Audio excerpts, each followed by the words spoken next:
Welcome to शिक्षा दीक्षा। तृतीय class श्रेणी प्रथम विषय जार ना हूँ से ही मो प्रिय जन्मभूमि। एठारे कवि आम जन्मभूमि विषय एक सुंदर रूप में एक कवितार उपस्थापन करिसेंती। से सुंदर कविता को वर्तमान आम पढ़ा एवं यार प्रत्येक पंक्ति को आम मन रखा बुझा और देशभक्तिर सहित आम यहाँ ज्ञान करवा। तेरे पिला माने यहाँ मो सहित तुम्हें मैंने पढ़। जो देश जन्म मोर जार कोले बढ़ुछि मोहि जननी परी पालुछि जी सेही तो मोर जन्म भूमि गहन बन श्यामल तरु गहल लता देहता सोहे डालरु डाले विहंग उड़ी मधुर गाने पराण मोहे तारका मेले आकाशी तारा जोछना ढाले विमल शशि गोटी की गोटी कुसुम फूटी कोलिता लोटी उठाई हसी सागर नील लहरी माल नाची नाचिता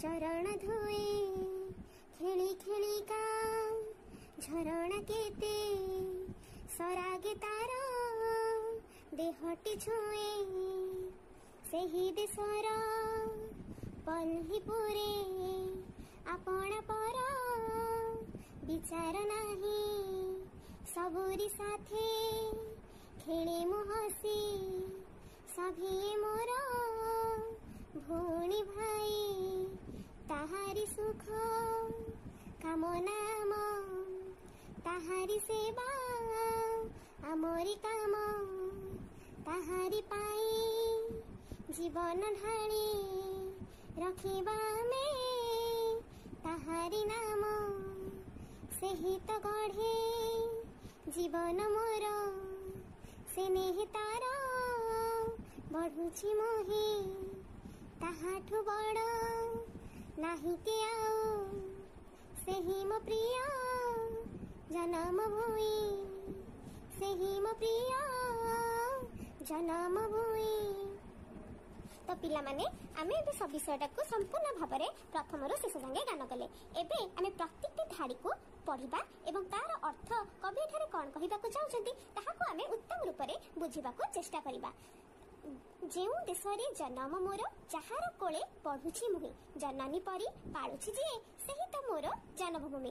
कवि एठारे कहिबाक चाहନ୍ତି कि आमे माने जो देशरे जन्म ग्रहण करिछे जहार कोलरे छोटर धीरे भाव में बढ़ाउछे आमको जननी परी। जननी अर्थ कोन? जननी अर्थ होछि मां परी आमको जे लालन पालन करछि सेही होछि हमर जन्मभूमि। पिला माने तुमे जननी बोली त जानिथिबो जे आम घरे आमको छोटर बड़ भाव में पालन करूछंती। सकाळु उठी स्कूल जिबाठू आरंभ करी सोबा पर्यंत जी आमर प्रत्येक शाखारे आमको सहायक करछंती तांको आमे जननी कहूचे। जननीर अन्य एक प्रतिशब्द हेउछि माता। तो कवि एठारे कहिबाकू चाहछंती कि जेउ देशरे मु जन्म ग्रहण कली जहार कोलरे छोटरू मु बड़ होउछि मते मां परी जी मते पालुछि सिया आ केहि नुहे मो निजर अति निजर मोर जन्मभूमि।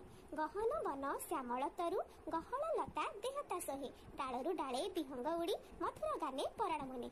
गहन बन गहनर अर्थ हेउछि एठी घंच जंगल। श्यामल तरु श्यामल अर्थ हेउछि एठी सबुज रंगर गछ। ए जो गहन बन श्यामल तरु मध्य जो सुंदर जन्मभूमि अच्छी जार डालू डाल विहंग अर्थात पक्षी मैंने उड़ी तांकर कुलकुल शब्द मो मन प्राण हृदय को अत्यंत मधुर कर पकाउछंती से कहीं नुहे यह केवल मोर जन्मभूमि। पिला माने आज मु तुम मानक केवल एतिकी बुझेली। जदि तुम मानक मो वीडियोटी भल लगे तेबे निश्चय बार बार शुणंतु आपनक सांग मानक सहित याको शेयर करंतु लाइक करंतु एवं सब्सक्राइब करंतु। पुणी थरे आर अर्थ शब्द को मु आपन पाखकु बुझाइबे निश्चय आसीबी। रहुछि।